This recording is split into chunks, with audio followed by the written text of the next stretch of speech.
this is a dream come true because joining us here on SEN for the Overnight Crowd is a two-time Hall of Famer in two separate organizations. He's a wrestling legend. There is not a promotion across the world that he has not fought in.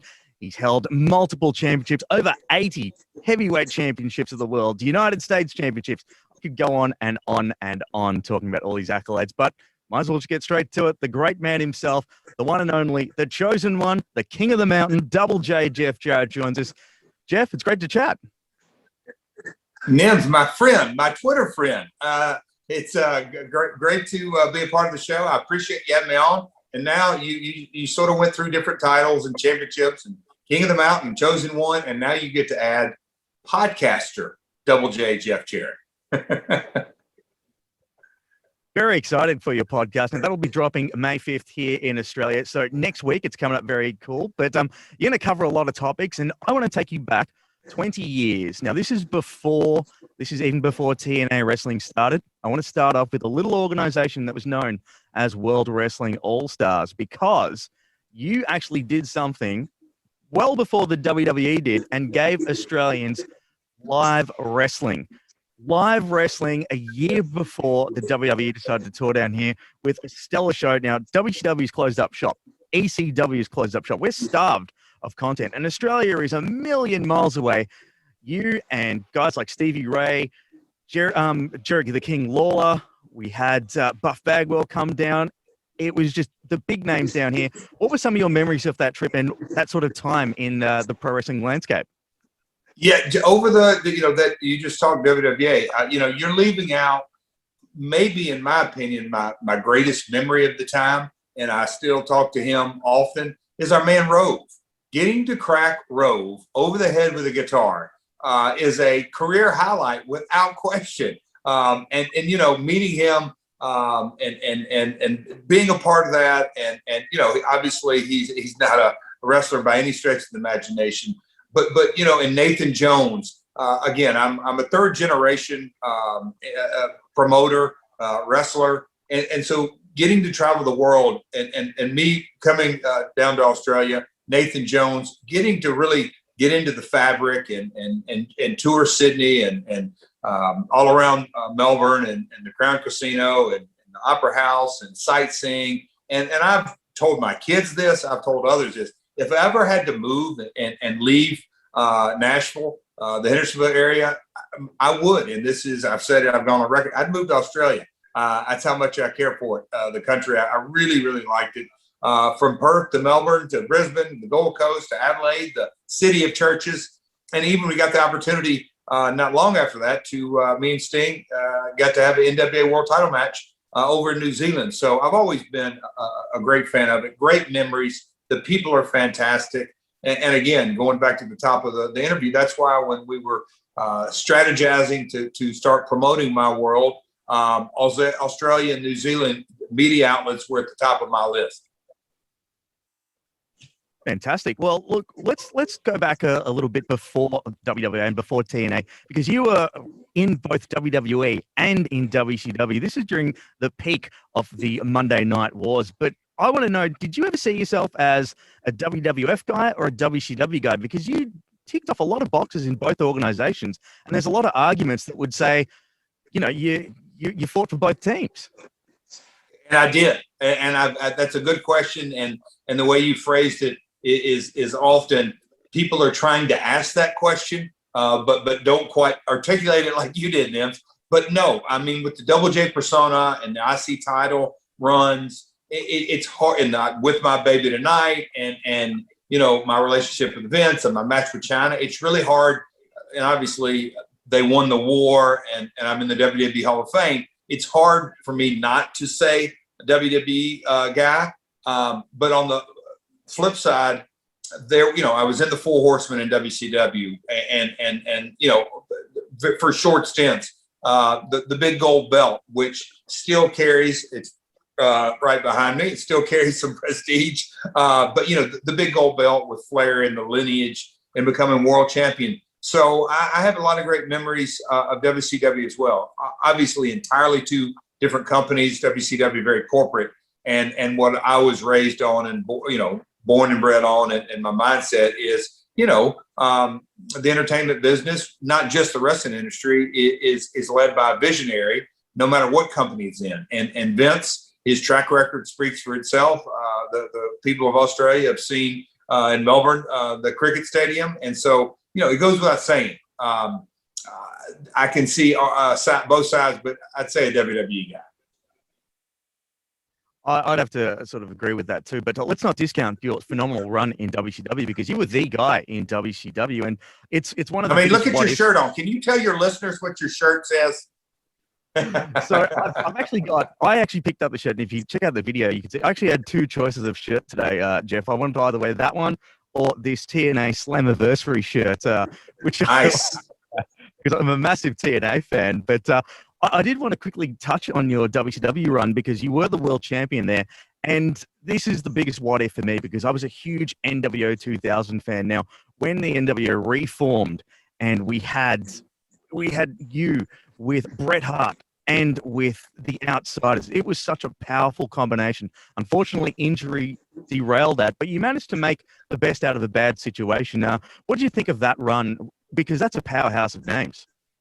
It was, again, a lot of things. It's like so many things went right for WCW in the early part of the Attitude Era, but as time went on, for numerous reasons, things just couldn't catch a break. But you just mentioned, Nash and Bret Hart and myself and Steiner. It was really a unique group, and the first couple of Nitros, I'll say the rhythm that was beginning to take place, because there had been obviously a bunch of iterations, and you never can recreate the original magic of Hall, Nash, and Hogan. You just can't do it, and I'm well aware of that. Same with Four Horsemen, same with any group, same with the Bullet Club. You're just not going to recreate the original magic. But that was in a little of a different, I guess, set of circumstances. So it had life in it, but like you said, injury and lots of different circumstances were not in its favor.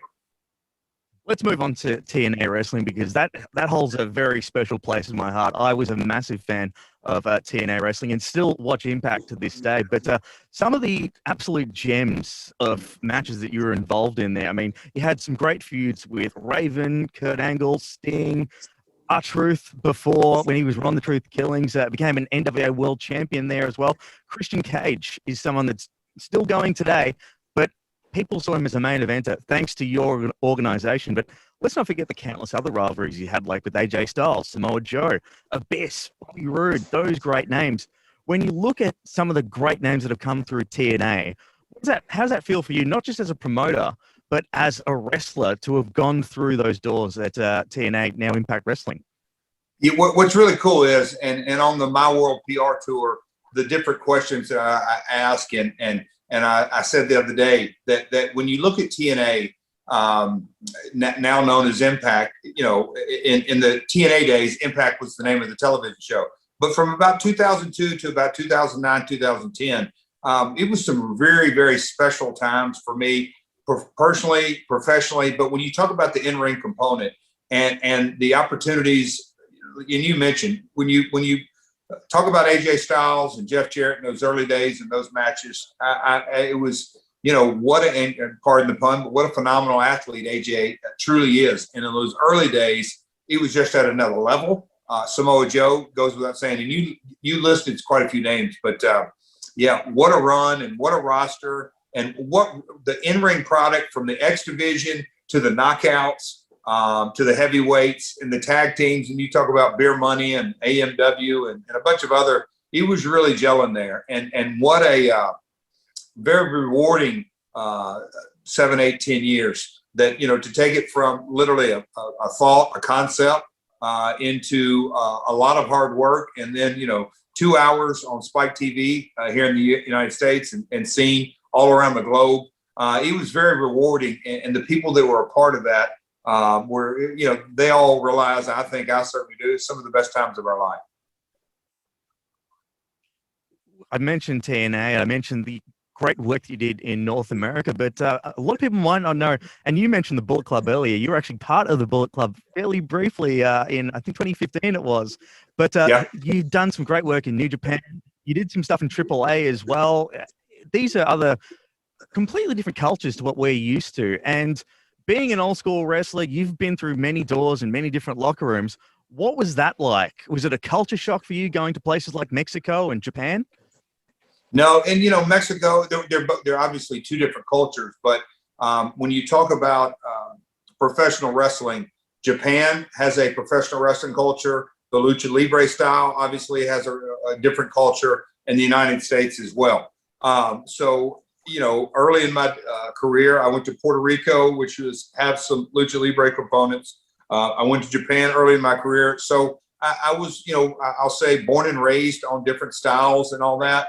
But to get the opportunity to go back and be a part of New Japan and how hot the product was and how hot Bullet Club was and Tanahashi and Okada and all the factors that go into it. And then Mexico, I've had a 20-year career down there, and I can't say enough about those folks. So I've always enjoyed my time working in different countries and different promotions around the world.